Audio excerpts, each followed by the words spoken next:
If you feel like you should be further ahead in your goal of becoming a millionaire, I'm gonna show you 10 things that will allow you to compress time and hit that goal a lot faster. Now look, if you're in your 20s, you got time. But if you're in your 30s or 40s and you got a kid, a family, it must be hard to look at these young kids who are creating million-dollar businesses and think, what am I doing wrong? Like, what's the difference between them and me? I'm older, I'm wiser, I'm smarter. What's going on here? Now look, I'm 38, but I was one of those kids that created a multi-million-dollar online business in my late 20s. And so I have a lot of wisdom to share looking back over the last several years. Now the first thing I'll tell you is no pit stops. So I want you to imagine this like you're taking a road trip. Now, when you take a road trip, what happens? You gotta get from point A to point B. And you know that if you just stay on the main road, you'll get there as fast as possible. But what happens? Well, you see the world's largest bean, or you see, you know, the Superman museum, and you're like, oh, well, I've gotta get off the road and go here. I've gotta go check this out. And what happens? As you get on this road trip, you keep making these pit stops, okay? Pit stop after pit stop. Here's one here, here's one here, here's one here, here's one here. And so it takes you forever to get to your destination. And this happens in business as well. And what's even worse is it happens as you start to see success. So let me give you an example. Years ago, when I was growing my business, I got distracted by things like fancy cars, or going and getting interviewed on podcasts. You might say, well, Dan, what's wrong with getting interviewed on a podcast? Well, nothing. But at the time, my main way of getting clients was running paid traffic, running Facebook ads. And I had this whole system where literally I would run ads, and then I would come up with new creatives, and then I would refresh them because I was spending a lot. I mean, I got up to the point where I was spending hundreds of thousands of dollars a month on paid traffic. And I was producing, you know, 3, 4, 5x that. But being able to do that, you need to constantly create new advertisements, and that takes time, that takes thought. And that was producing most of my revenue. So now I'm off doing podcast interviews, which maybe brought me this many sales, okay? And I'm off messing around with fancy cars. And I realized, I'm like, wait a minute, like any effort I would put over here, I would get 10x the result if I just took that same effort and put it here. But it's our ego that distracts us. It's our ego that says, hey, make the pit stop. Make the pit stop, right? You know, don't you want people to look at you and say, oh, wow, how great is he? How great is she? You know, oh, don't you want people to recognize your achievements? Yeah, great. But at what cost? I mean, think about that. And I'm not saying this is true for everybody. Maybe getting on podcasts is your main client acquisition channel, and that's fine. But in this particular instance, every podcast interview I did at that time in my career was costing me like thousands and thousands of dollars, very expensive podcast. The first lesson here is to make sure that you understand, hey, here are my goals, here's the road I'm taking, and I don't want to take any pit stops. I'm not going to start going to conferences that I don't need to go to, getting on podcasts that I don't need to go, starting a podcast. If your main client acquisition channel is YouTube, make more YouTube videos. If it's paid traffic, do more paid traffic. Don't sit there and get distracted with the pit stops. Next is increase your ability to problem solve. You know, a lot of people talk about, oh, never stop learning, always keep learning. What does that mean? What should you be learning? And the truth is, you should be learning how to solve problems. You should be learning the skills, reading the books, and acquiring the knowledge that allows you to solve problems that are in front of your face. And again, this goes back to the road, because if you have a boulder on this road, right, and it is blocking your way, but you go off and you read a book about how to solve a problem over here in the woods, way off the beaten path, well, what good is that doing you? You have to figure out how to solve problems that are in your way, not problems that are just random. And once you figure out how to solve this problem and get rid of it, now you can clear the path and continue down the road. And so what I always do is I say, okay, what are the main things that are preventing me from getting more clients, from growing my business, and making myself more valuable? because we often forget about this. We get paid according to the value we are able to provide. So if you can solve a problem for a client, and that problem is this big, well, you're gonna get paid this much. But if you can solve a bigger problem, then you're gonna get paid more. And so as you learn how to solve problems, you not only should be learning how to solve problems in your own business to get you more clients, to grow, and the problems that are the most relevant and in front of your face, but you should be learning how to solve problems for your clients and make your service, whatever it is you do, more valuable, more impactful. The bigger the problem you can solve, the more you can charge. In my career, I started out solving very small problems. And as I grew, I learned how to solve bigger and bigger and bigger problems. I went from charging $200 for a consulting call to now I charge $100,000 to consult on a live event. And then I get a percentage of the live event for telling them what to say at their event. Now this is a wild, wild difference, but it's because I took the time over the course of time to increase my ability to problem solve. Next is focus on taking more effective action. So what is effective action? You know, we often hear these gurus constantly screaming at the top of their lungs like a feral cat, take action, take action, take action. But what if that action is a distraction? And see, unfortunately for most of us, we take the action that makes us feel effective, not the action that makes us effective. So if you were to take the last month of what you did in your business and you were to categorize, I did this, I did this, I did this, I did this, and then you were to look objectively at that and go, okay, what actually got me the result? Did this thing here, did obsessing for 6 hours over my stupid logo get me clients? No. Did doing this get me clients? No. Did doing this get me clients? Yes. Ooh, but that's boring to me. Okay, it doesn't matter. Most of the time, and I see this a lot, entrepreneurs take actions on things that are not actually contributing to their business, but it feels like they're contributing to their business. It's sort of like Planet Fitness, you know?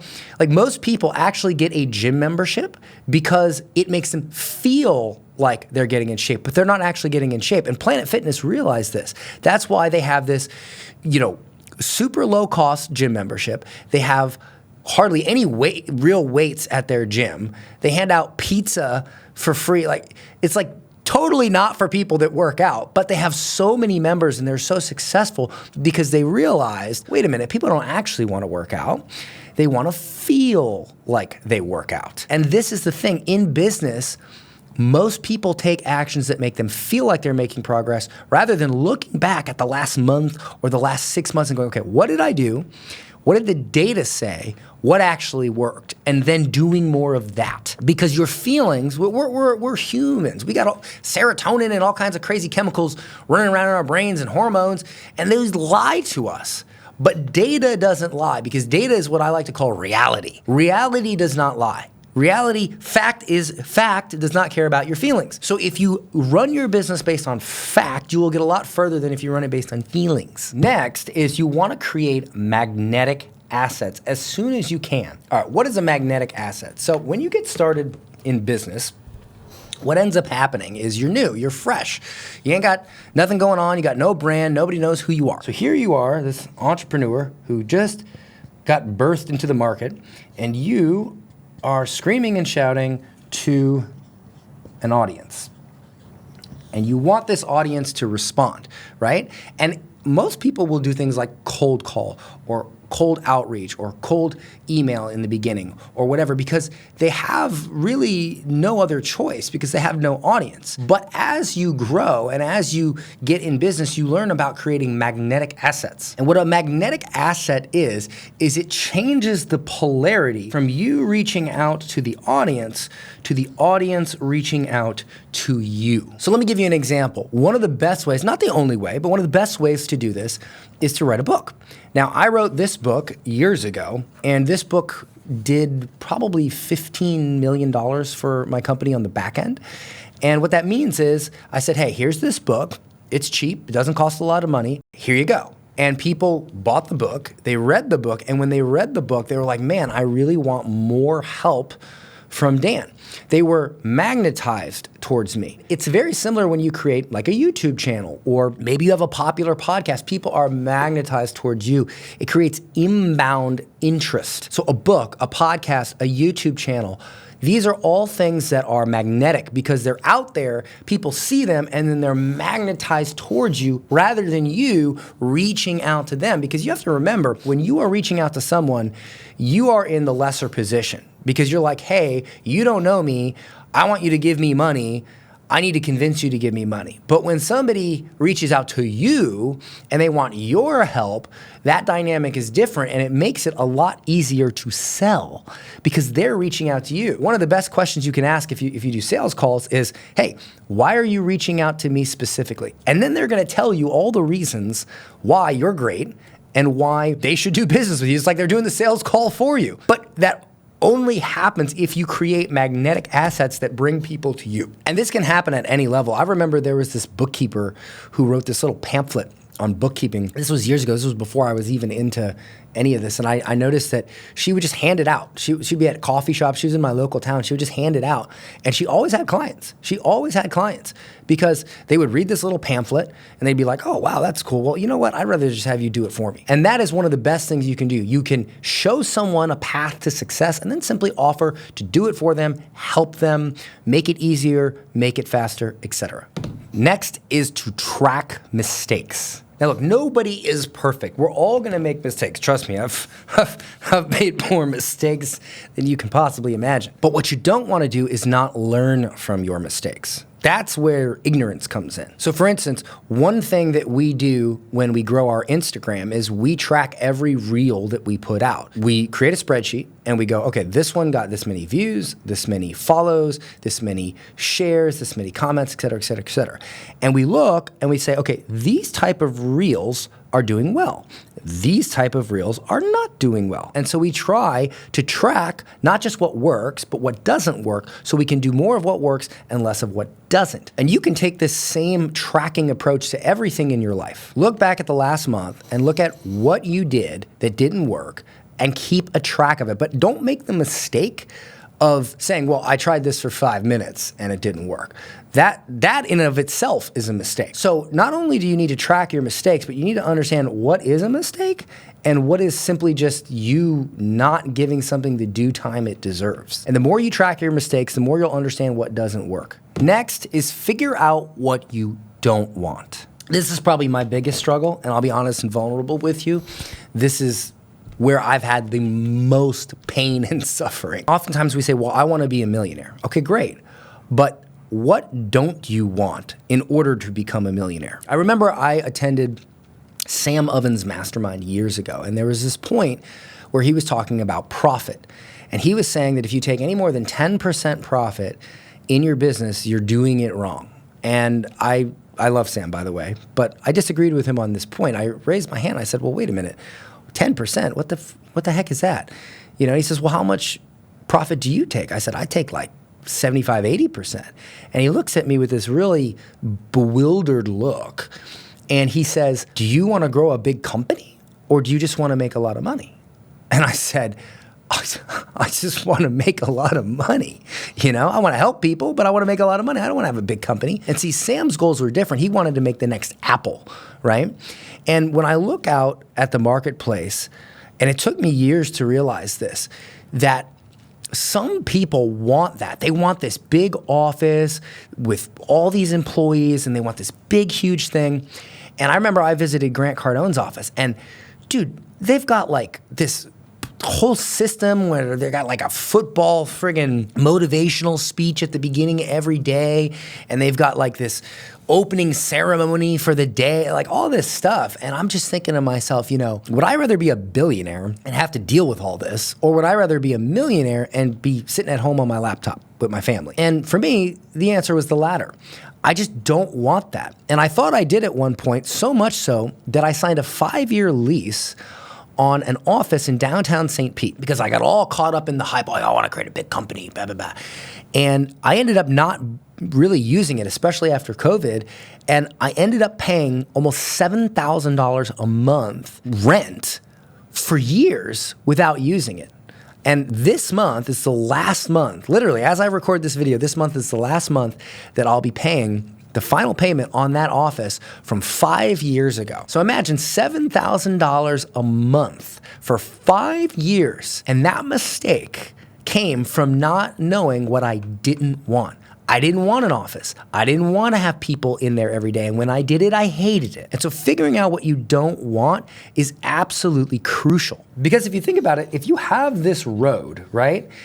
And I'm going back to the road, but when there is a bump in the road, okay, if you don't have the passion to overcome that bump, you are going to stop dead in the road. And see, there are other people who have passion for this road, and they will continue on. They will say, oh, well, I lost my sales manager, so now I got to manage 20 salespeople for the next couple months while I find a new one. Oh, well, you know, I've got this problem with the office rent, and, you know, there's a sprinkler leak, and so now I got to deal with this, and I got to have another office that we rent while this one gets fixed, and blah, blah, blah, blah, blah, and all this stuff. But I want to have a $100 million company, and I want to have a big office, so I'll deal with that. Okay, well, I'm not gonna. I'm sorry. I want to spend time with my 6-year-old. I want to chill. I want to just, I don't want to deal with all that, and I still want to make a lot of money. And so what I did was I started looking at, okay, who has what I want from a North Star perspective, Millionaire, right?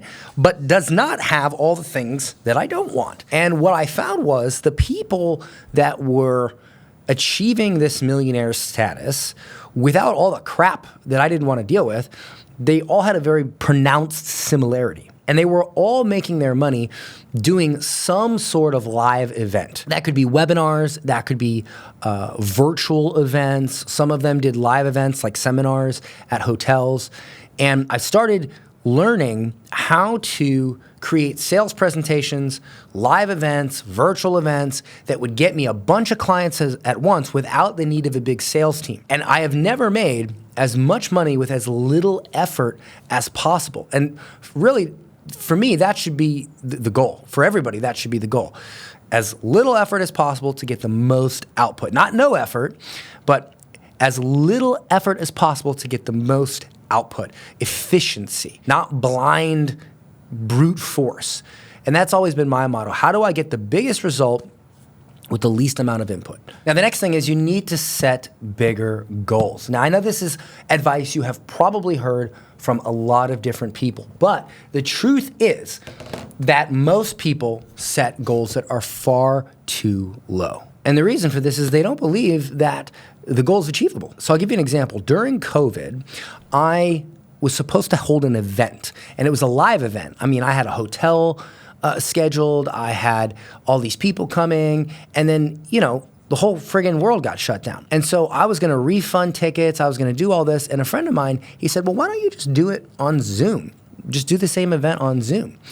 And so I said, okay, well, I'll do the event. Now, at that event, it was a 2-day event where I was speaking and teaching for 2 days, and I was gonna offer a $30,000 offer at the end of that event. And that offer was a business mastermind where I would be helping the members of that mastermind grow their business, get a second set of eyes on their marketing, et cetera. Well, I thought that maybe 5 people, there were 158 people at this event.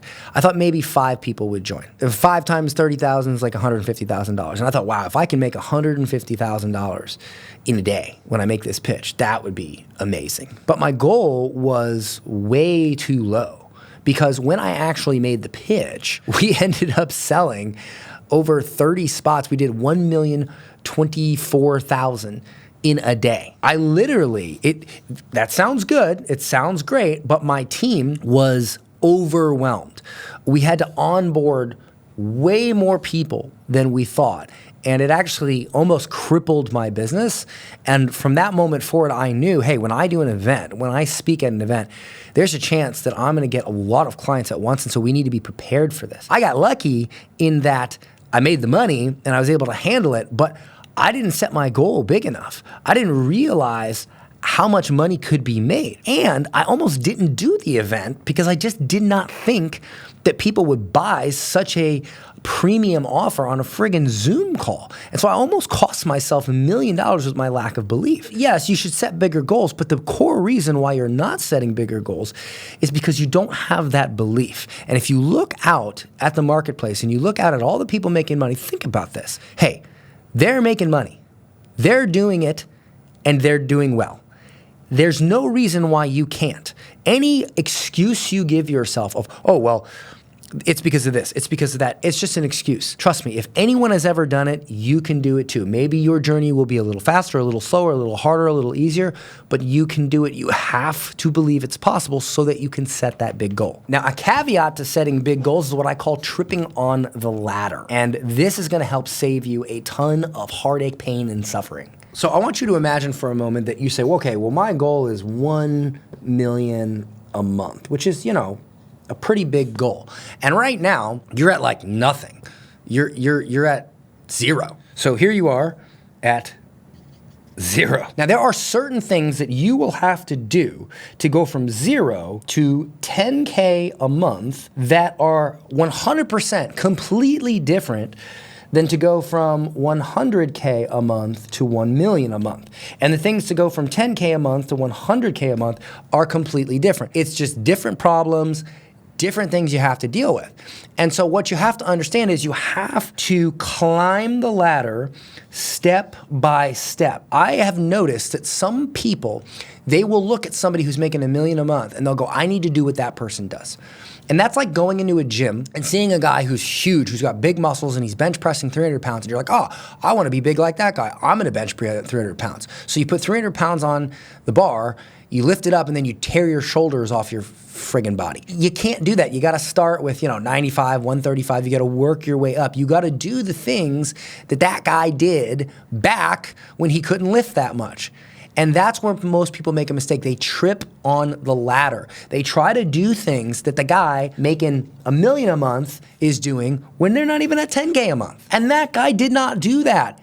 He did step by step, ladder by ladder. So the point here is understand what you gotta do to get to the next step on the ladder. Otherwise, you're gonna trip, you're gonna fall, and you're gonna break every bone in your body on the way down the ladder. Next is do things even when you don't feel like it. Unfortunately, human beings are creatures that are driven by emotion, by feeling. If we feel like going to the gym, we go. If we don't feel like going to the gym, most of us, unfortunately, we won't go to the gym. Now, who are the people that get in shape? They're the people who are consistent. They're the people that are in the gym every day. Do you think that every day those people feel like going to the gym? No. I recently got in shape. I added like 30 pounds of muscle. I completely transformed my body. And trust me, most days I did not feel like going to the gym. But I got up and I went because I knew that if I stayed consistent and I focused more on consistency than how I felt, I would get the result.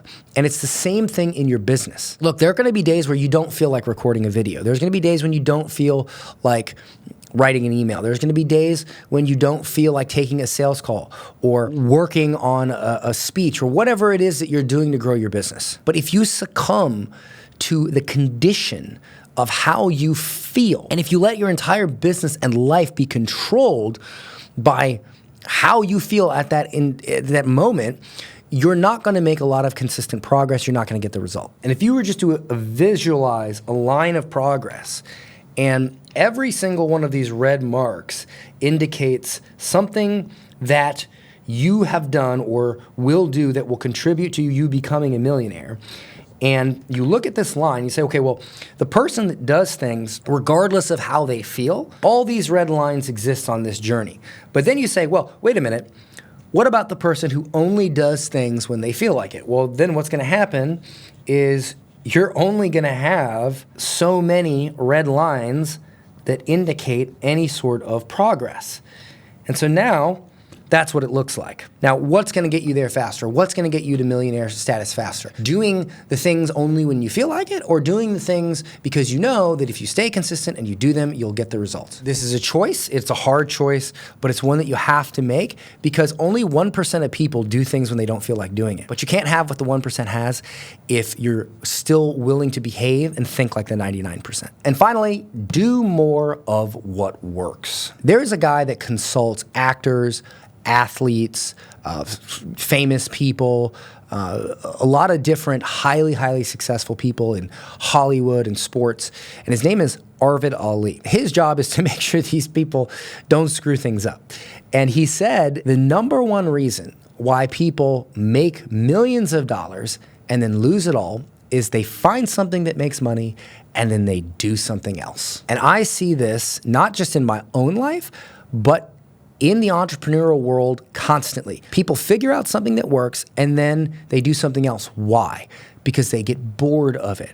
They maybe have this sense of mastery, or they think, well, I've accomplished this. Now to feed my internal creativity or my sense of self-worth or accomplishment, I have to now do more. I have to figure out new things. I have to expand my mind into other things. But see, what that is that's simply you being bored and trying to not be bored, instead of acquiring discipline that says, you know what, this is boring because I've gotten good at it. And because I'm good at it, I can consistently do it and make a lot of money. And if I can just control my feelings around it, if I control my sense of boredom, I can continue to do this thing day in and day out, over and over, and I can produce an amazing result. And then I can take the money that I made from that result and go do a bunch of fun stuff that is a lot less boring. For instance, Tony Robbins is a life coach. Now, most life coaches are broke, yet Tony Robbins created a $1 billion life coaching company. And he did it because he has these talks that he does, that when you attend these talks, he sells you into another event and another event. And these talks that he created work. And he's done the same talk for 30 years. I've seen the guy multiple times. And when he does a talk, it's like word for word the same.